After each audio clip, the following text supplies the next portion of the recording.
Depuis la rébellion du Lutako, les peuples maliens, nigériens et burkinabés sont engagés dans une lutte qui a mûri la conscience africaine. L'Alliance des États du Sahel a pris ce qui lui révèle les droits, et chacun de ses chefs mérite des louanges du Lutako. Et tout comme l'a affirmé un enfant de la patrie, nous devons pointer un doigt accusateur vers ce non-républicains entre les droits.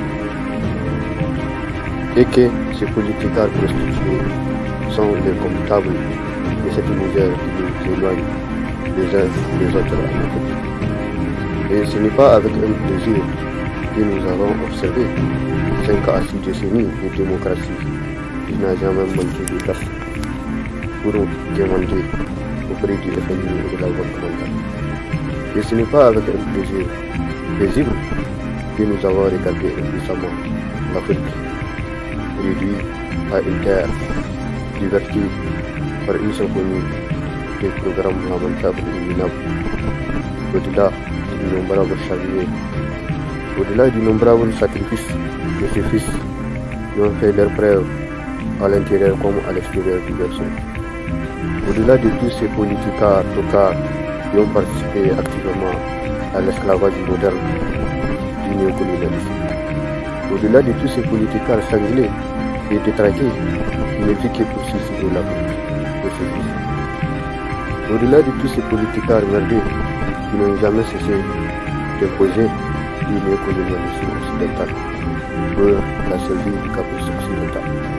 Même s'il s'agit d'une aventure qui n'a jamais cessé de meurtrir l'Afrique et ses fils, après tant de ravages et de sacrifices, après tant de cris d'un enfant de la patrie qui nous a abrité les braves mères sans cesse par bravoure, d'un enfant de la patrie qui nous a appris que ce n'est pas par moulesque de persuasion qu'elle est sur sa droit.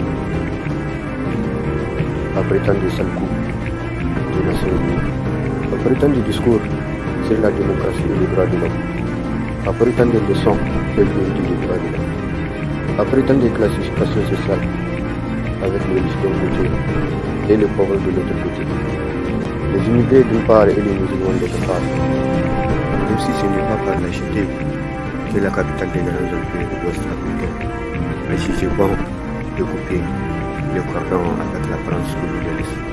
Et cela dès l'aube de l'indépendance de l'Afrique occidentale française. Même si le Lutako assénera avec vigilance le statut du fédéralisme du Mali, car selon une vieille maxime africaine, tant que les lions n'auront pas leur propre historien, l'histoire de la chasse continuera de glorifier les chasseurs.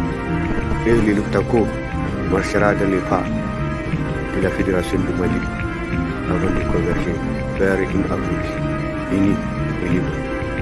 Le Lutako marchera dans les pas de la Fédération du Mali avant de converger vers les États-Unis d'Afrique, préconisés par les pères fondateurs du Ghana indépendant.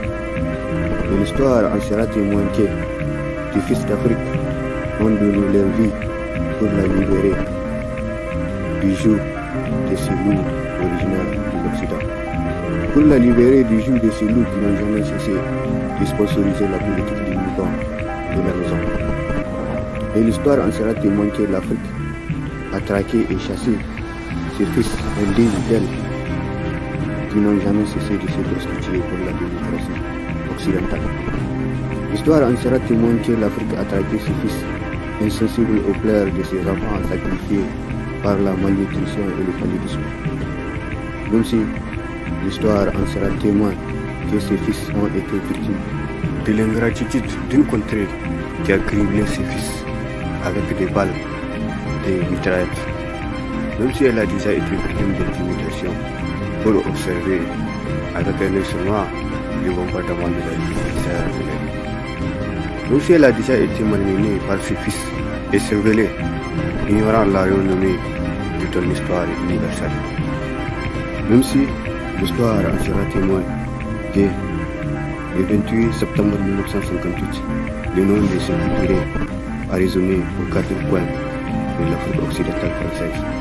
Même si ces pugnards pensent avoir le monopole de l'histoire de l'Afrique et de ses fils. Même si ces détruiseurs ont rendu le Sahel intransigeant et engagé à libérer les militants. Même si depuis la rébellion du Victapo, les moutons de la CEDEAO sont devenus des germes de tout ce que nous combattons depuis plus de 6 décennies. Même si Emmanuel Macron n'a jamais cessé de fournir énormément de raisons, les unes plus délirantes que les autres, pour justifier le marché noir de l'uranium nigérien comme de l'or malien. Après plus de 10 années de servitude du Parti nigérien démocratique et socialiste, après 10 années d'allégeance conséquemment engagée à appuyer le Niger et ses fils, même si la France est beaucoup trop tordue pour penser que les Victapo ne savent pas que les boutons et le comptable de cette sécheresse démocratique qui fissure l'intégrité des nations africaines. Après tant de cris d'un poète contrarié qui n'a jamais cessé de chercher une voie de salut pour son peuple égaré par le bouton politicien.